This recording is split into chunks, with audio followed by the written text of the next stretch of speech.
are these fog lights? Who's getting startled or dazzled? Skirt, skirt. Hello there. Welcome to my channel. That was me driving unsafely. Over to the subscribe button, where if you're new here, you can do that because I make new videos every Sunday. Thanks. But today, I'm going to be taking a theory test, the driving theory test that all British drivers must take. Why? I'm doing this because I've just realized after 2 months from now, I'm not legally allowed to drive anymore. I've driven my whole life, okay? I'm an American, so at the age of 16, I was behind the wheel driving until I was 22 when I moved here. And since then, I've done road trips in the American South, California, and also in countries where they drive on the wrong side of the road, Australia and New Zealand. So if I want to drive in the UK, I'm gonna have to pass this test. I thought it'd be a fun idea to see how different the exam is going to be here. Also, in order to pass this test, I have to get at least 43 of the 50 questions correct. That's fair enough. That's 86%. I believe in the US, I had to get over 84%. If I recall correctly, I got 84%. Skin of my teeth. So without further ado, let's see what we can do. Also, by the way, I haven't studied in advance for this. I'm going to be taking this, and then after I pass, doubt it, or fail miserably, I'm going to be downloading an app and reading a book and trying to actually pass my theory test so I can get my license. So I thought this will be fun. Let's go. A police officer flashes headlights at you and points left. What should you do? Okay, so I'm on the left side. Oh, he wants you to pull over. Pull over to the left. Yes, good. You should pull, yeah, if a cop's telling you to pull over, you pull over. You get arrested. We're already at 100%. It's gonna end here. If you forget to switch off your rear fog lights, even after the fog has cleared, it could affect the engine's power, damage your car's battery, make the lights less bright for future use, or represent a breach of the law. I mean, if your car's on, it's not gonna damage the battery. It's not really gonna affect the engine's power unless you've got the weakest engine ever. It's gonna make them less bright for future use. Oh, represent abuse, what? It could lead you to being pulled over by the police and cautioned as rear fog lights dazzle other drivers. What are fog lights? I thought they were just runners. I thought they were saying, like, you know, runners. You turned your runners on so that you can see in the fog. It dazzles other drivers? I'm not that spectacular of a driver, gosh. Well, that's upsetting. One down. You see a pedestrian with a red and white stick. This is freaking Wally. That tells you that this pedestrian is Waldo. Is blind, has epilepsy, is blind and deaf, is deaf. Oh my, this was not on my test. Red and white stick. He's either blind or blind and deaf, right? I've never seen the color stripes. I'm gonna say blind and deaf. Oh, there we go. Red and white means that they are blind and deaf. Okay, that's good to know. Someone has injured his or her arm in an accident. The person can move it, but it's bleeding. Why should you instruct the person to keep their arm upright? It will be easier for this is a Boy Scout thing, I know this. It will reduce the bleeding. Yeah, because the blood's not going to be coming out the arm if you raise it up. It will keep it out of your way. Yeah, we're just gonna do reduce the bleeding. We're gonna move on, that was easy. Come on, guys. You want to park facing downhill. You should not. You should just not do that. Wow, it's annoying. Park with 2 wheels up the curb. Park as close as possible to the car in front. No. Turn the steering wheel towards the curb and put on the handbrake. Yes, so that way, if anything happens, it would go that way. Or park with 1 wheel up on the curb. It's this one. That's a US one as well, except we would do it the other direction, but that's good. We're doing pretty good now. While waiting at a pelican crossing. I don't know what a pelican crossing is. I think in the UK they like animals. There's like puffins, there's pelicans, there's zebras. Just call them crosswalks and things. An elderly person begins to cross the street. When the traffic lights turn to green, the person is only halfway across the road. What should you do? Mow that girl over. Remain stationary until the person has reached the pedestrian footpath. I would do that. Rev the engine so that they cross quickly. Flash your headlights so that the person is aware that you're waiting. That's rude. Give the person a wave that signals that, hey, obviously remain stationary. This isn't so bad. I feel like I might pass this. A roof rack fitted to your car will cause less chance of an accident, your speed to increase, your fuel consumption to decrease, or your fuel consumption to increase. Yeah. Dang, we are right here. If you have a collision, which of the following will reduce the risk of neck injury? A properly adjusted head restraint, holding your neck upright, having no seatbelt on. Okay, at least we got that out of the way. A collapsible steering wheel. I've never heard of a collapsible steering wheel. A properly adjusted head restraint. Well, that would be good. I think that's a good thing. Bam. I'm pretty happy about this. You wish to park in a 40-mile-an-hour zone with traffic flowing in both directions. At night, you should park On the left side of the road without any lights on. Well, duh, you're parking. On the right side of the road with dipped headlights on. On the right side of the road with parking lights. Okay, so parking lights are on. I guess we're parking for a little bit. Do I park on the left? Yeah, I don't think I'd ever park on the right in this case. It's a 2-lane highway, right? It's a 2-lane road. On the left side with parking lights on the left side without any lights on. I'm not gonna leave my lights on. Oh, it was the left with the parking lights on. Darn, because that's what I would have chosen. If I'm like in the car still, I leave the lights on, but there's no way I'm leaving my parking lights on if I'm leaving the car. Interesting. Maybe that's because it's on a 40-mile-an-hour zone. Oh well, we learned something today. Don't let me drive. You are driving down the motorway and planning to turn off at the next junction. Unfortunately, you miss your exit. What should you do? Annoyingly, you're supposed to just keep going. There's no other way, especially when you're on the turnpike. Let's see, reverse on the hard shoulder. Absolutely not. Perform a Yui. Not. Carry on until you reach the next junction. Yes. Reverse, nope, there we go. You gotta carry on. You are waiting behind a cyclist at a traffic light. When it changes, you should allow the cyclist time to move. What else decisions are there? Beep your horn, drive as near to him as possible, try to move before the cyclist does. This isn't Pittsburgh. All right, let's go. After a heavy rainfall, the motorway is wet and road spray is affecting visibility and overall driving conditions. Slow down. Ensure that your front fog lights are on. All right. Ensure that your rear fog lights are on. Are those just called runners? Someone tell me. Ensure that your dipped headlights, are those runners? No, dipped are, you guys call lights weird things. I just have to figure out what the British equivalents are. Ensure that your hazard lights have been activated. I'm gonna say dipped headlights. Ta-da! I think that's just the word that British people use for headlights. Dipped headlight, just headlights. Just call them headlights. While you are traveling within the legal speed limit, of course, how else would I travel? Another motorist attempts to overtake your car. Oh, spicy. Should you stop the motorist from doing this? No! How would you, unless you're in a safe position to prevent the driver properly? No, not under any circumstances. This is road rage incidents. I really hope no one got that wrong. You were involved in a collision while you're driving. What is the first thing you must do? Call your insurance company. Carry on driving. What? Stop at the scene of the accident or call someone you know to ask for advice. No, usually I call the police. In the US, you immediately, no matter what happens, you call the police first, immediately. To be like, yo, involved in an accident, carry on drive. So stop at the scene, I guess, then you call the police. While driving behind a vehicle on a road that is slippery and wet, how large should the gap be between that vehicle and yours? Okay, so now it's wet. I'm gonna go with 4. Really? It's quick maths. You approach a roundabout that looks like something that I had on a childhood carpet rug. You see a pedestrian getting ready to cross. Who must give way? Oh, roundabouts are my weak subject because they're just circles of confusion. You approach a roundabout and see a pedestrian ready to cross. He's ready to cross, but he's not crossing yet. Oh, on that picture, it looks like he has a crosswalk. I'm going to give way to him. You must give way. Whoever was there last must give way. The pedestrian. So I'm gonna say I have to give way. Yes. Always give the pedestrians near a crosswalk or zebra crossing the right of way. That's just the rule of the road, unless you're in like Orlando. While driving in foggy conditions, you should stay well behind the vehicle in front of you. In case the vehicle's fog lights startle you. What are these fog lights? Who's getting startled or dazzled? In case the vehicle changes direction at short notice, in case the vehicle stops abruptly, in case the vehicle's brake lights startle you. You should still stay well behind in case they stop abruptly, in case the vehicle changes direction at short notice. Mostly stop abruptly. Oh boy, we are killing it. When approaching an unmarked crossroads, who has the right of way? The driver traveling on the widest road, the driver traveling at the fastest speed, the driver traveling in the largest vehicle. I'd say usually it's the person in the US, the one who has the right of way is the one who is on the right. Right. However, I would say in the UK, it would be the person on the left. Should I pick none of the above or is it on the widest road? Widest road. Oh, it was none of the above. Oh gosh. Both of these recent ones I've gotten wrong. I was close. When you are turning left to enter a side road, which hazard should you watch out for the most? If the side road has a one-way system, watch out. Vehicles parked on either side.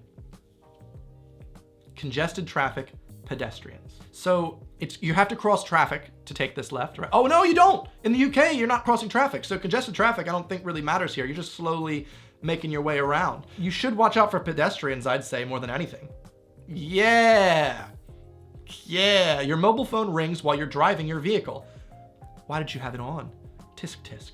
When it is appropriate for you to accept the call. Once you have stopped in a legally permitted space while traveling on rural roads, which don't have much traffic. If you are confident that your ability to drive will not be compromised.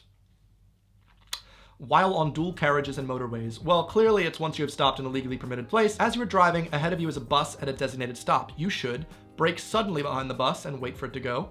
Accelerate past the bus. Prepare to slow down and give way if the bus suddenly moves. Beep. I'm gonna go with prepare to slow down and give way. If your vehicle breaks down inside a tunnel, what should you do first? Get out of your car and stand behind it to show the other drivers that it isn't moving. That's dangerous, actually. Wait in your car until the breakdown is reported to the police. That's probably safe. Switch on your hazard lights. Yes. Call your breakdown company. My therapist? Get out of your car and flag down someone. I don't think getting out of the car is a good idea. You're in a tunnel. I definitely want to put the hazard lights on.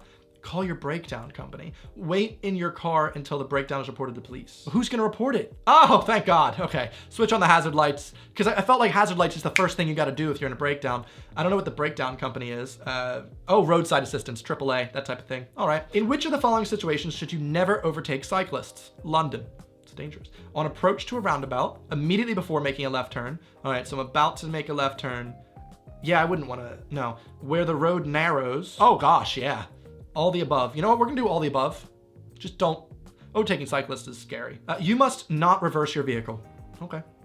In an area with many buildings, as well as stationary and moving vehicles. Now, further than necessary. You must not reverse it further than necessary. You must not reverse it into side roads, or you must not reverse your vehicle for longer than the length of one car. That sounds right.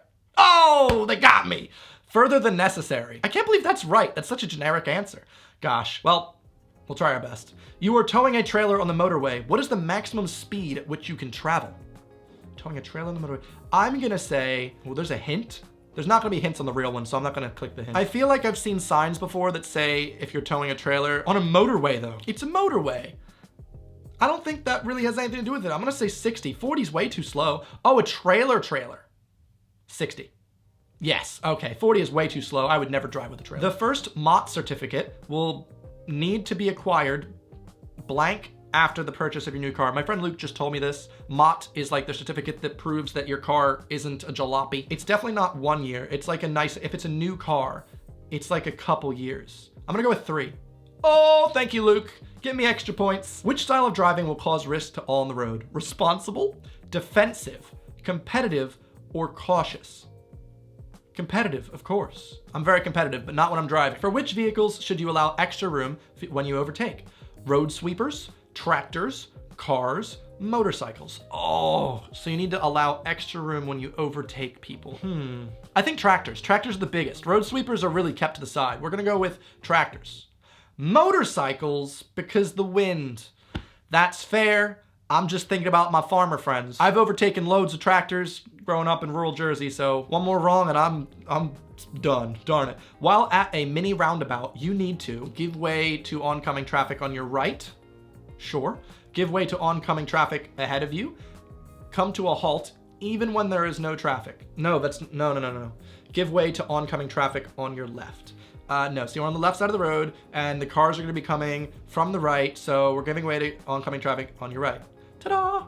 That's right, I know a roundabout, kinda. You are at a railway level crossing and the red light signal carries on flashing. After the train has passed, you should sound your horn, wait, proceed slowly, go as quickly as possible. Just wait, just no rush, mate. Come on. You are driving in strong winds and wish to overtake the motorcyclist. Okay, what should you do? Overtake the motorcyclist as wide as possible. We did just learn this. Pass as soon as you can. Stay close to the motorcyclist or pass with speed to ensure that you complete the overtake. No, just overtake him as wide as possible. Give him some space. If you have been disqualified from driving, in addition to serving your sentence, what must you do to get a driver's license again? Resit all driving tests and examinations. Resit all tests after the period of disqualification has concluded, applying for duplicate driver's license. Pay all remaining fines, apply for a new license, and resit. Oh, this is so complicated. Why? Resit all tests after the period of disqualification has concluded, applying as a new driver. No, I don't think you should apply as a new driver. They want to know that you used to be bad. Pay all remaining fines, apply for a new license, and resit your test at any time during the disqualification period. No, I think you have to do it after. So after it's done. Oh my gosh. You apply as a new driver. Really? It's quite interesting. All right. What is the national speed limit for outside lane of a motorway? The outside lane is the passing lane, right? The fast one, which in the UK would be on the right side. 60. Ooh, I know 65 is New Jersey, and 75 they have in California. So the national speed limit on the outside lane, I'm gonna go with 70. There we go. You're involved in an accident with another vehicle. Someone sustains a neck injury, and your vehicle is damaged. What should you find out from the other driver? The driver's history of accidents. Yo, you do this all the time, you bad driver. The driver's name, address, number, insurance details, the driver's occupation, how long he's been driving. This one, obviously. Nice question. You're going to reverse into a side road, but you aren't sure the area is clear. You should get out of the car and check. Assume it is and go anyway. Check only your rearview mirror. Check only your side mirrors. Ooh. You are going to reverse into a side road. You aren't sure the area is clear. So I've gone past it. I want to reverse this way. You should check only your side mirrors. Well, I think the side mirrors are more important than the rear view, even though you are reversing, only because this is the time when if you're reversing, you do this, you know, you look over your shoulder. That's not an option. Is it going to be side view or is it going to be rear view? I don't think it's these two. Oh, let's get out of the car and check. What? Since when? Well, I've already failed this, but let's continue to see how badly I fail. While driving on a busy main road, you realize that you are traveling against the oncoming flow of traffic. Oh gosh. You should stop being so American. Pull into a side road, then reverse back the main road in the right direction. Perform a U-turn while on the main road. Perform a 3-point turn, or K-turn if you're American, while in the main road. Pull into a side road, then turn around. I feel like pulling into a side road would probably be the best thing. Yes. Like, also, how did you get yourself in that situation? When traveling on icy roads, how should you drive? With the handbrake slightly on? I'm ready. If that's the right answer, this is embarrassing. With the car in the highest gear possible. Oh, do I have to know how to drive a manual? This is ridiculous. I don't know with your left foot resting on the brake at all times. No, absolutely not. Never. That's the wrongest answer. With the car in the high, so it's either the highest gear or the lowest gear. When it's at a low gear, oh gosh, I haven't driven a manual ever. So you start at like 5, which is a high gear, and then you want to get to 1 when it's nice conditions. However, I'll stick for the high gear. Yeah. I had to hold a proverbial stick shift there. Excessive or uneven tire wear can be caused by faults in the gearbox, the exhaust system, suspension. On a standard 3-lane motorway, what is the purpose of the right-hand lane? So it's 3 lanes. The right lane is going to be for passing in the UK, for high-speed cruising, for overtaking. I'm gonna go with overtaking. Yes, nailed it. You may drive over a footpath if it's a dip in the curb, no pedestrians are using the footpath, you need to overtake a slow-moving vehicle in front, you are getting to a property. Getting to a property, that's the only reason. Oh, we are really close to getting this pretty good here. When driving through a flooded area, what should you do? Check your exhaust. Test the function of your brakes at the earliest safe opportunity. Stop the vehicle and check your tires. Stop the vehicle and dry your brakes. So you're driving through an area that's flooded. Stop the vehicle, dry your brakes. Can you dry your brakes? Is that a thing? Check your exhaust? Honestly, I'm at a loss. I actually don't know. This is exhausting. I think it's gonna be either dry the brakes, which sounds ridiculous. I've just never heard of that, and I've taken my test. I wanna choose that, but I'm going to pick test the function of your brakes at the earliest opportunity. Oh my God, okay, I'll take that. Whew, that was close. Yeah, I was just like, you don't dry your brakes. What world is this? Okay, good, so thinking logically. If you have to slow down quickly on a motorway because of a hazard, you should flash your headlights, switch to your hazard lights, wave your arm out the window, beep your horn. I feel like that's the whole point of beeping your horn, but I usually don't have time I want to focus on my feet, not my hands. If you have to slow down quickly on a motorway because of a hazard, I think that would make more sense. Beep the horn. Oh, switch on your hazard lights. That makes a lot of sense. Beeping the horn is a good way to communicate to other drivers. I was thinking of people like way in the back would hear my beep and be like, oh, thanks, mate. Didn't notice. I'm not gonna turn on the hazard lights while I'm slowing down quickly. Okay, I just don't know this rule. Putting your hazard lights on is the universal indication of a hazard. I am dumb, sure. Okay, this is why I have to study. You're driving along a country road. Take me home. A horse and a rider are ahead of you. Separately, you should flash your headlights when passing. Don't spook the horse. Drive past slowly and give them plenty of room. That sounds polite. Sound your horn. No! Drive fast. Some of these worry me. You must hold your full ECEEA driving license for X years before supervising a learner driver. Is 3 or 5 in it? 3. Woo! That's a question that, like, why do I need to know that? While you are traveling within the legal speed limit, the motorist behind you flashes his headlights. What should you do? That means there's a cop? No, maybe he's a cop. Accelerate to leave a gap between you and the... No. Wave your hand out the window? No. Brake sharply so that he sees your brake lights? No. Keep traveling at your chosen speed. The driver will overtake after judging it is safe to do so. Yeah, at that point, I don't want to get involved with him. You are one of the first to help a motorcyclist injured in a traffic accident. Do not remove the person's helmet unless it is essential. The motorcyclist seems to be feeling well. Other drivers tell you to do so. Or it is at the motorcyclist's request. This is weird. This is hard. You know that there's that law, the Good Samaritan law, where if you injure someone, they can't sue you or something. I'm gonna say it's either essential or the motorcyclist asks you. But what does it mean to be essential? It is at his request. Please take it off. And you're like, no, you'll lose your brain, mate. It's essential. Sweet. All right. If you're involved in an accident and someone is unconscious, your highest priority will be to sweep up any broken glass. Check the person's airways, that they're breathing and stop any heavy bleeding. Carry on moving. Take names and details. I think you should check the person's airways and breathing. Yeah, that's important. Here we go. Only a couple left. You are driving behind a large goods vehicle. Good. It signals right, but starts moving left. You should slow down, let it turn. Overtake it to avoid a collision. Accelerate. Carry on. No, just slow down. If someone's being weird, you gotta slow the heck down. What should the left-hand lane of a motorway be used for? Left-hand lane of a motorway is used for, in the UK, all the slow people, tractor trailers, lorries, normal driving, overtaking, vehicles traveling at the minimum speed limit. Yes. Oh, what? I guess normal driving and vehicles traveling at the minimum is correct. I'm just thinking like a Jersey native here being like, slow people. All right, got that one wrong. You're going down a steep hill. To help control the vehicle, you should select a low gear and apply the brakes carefully. Oh, these gears. Drive closest to the car in front of you. Accelerate to get down the hill.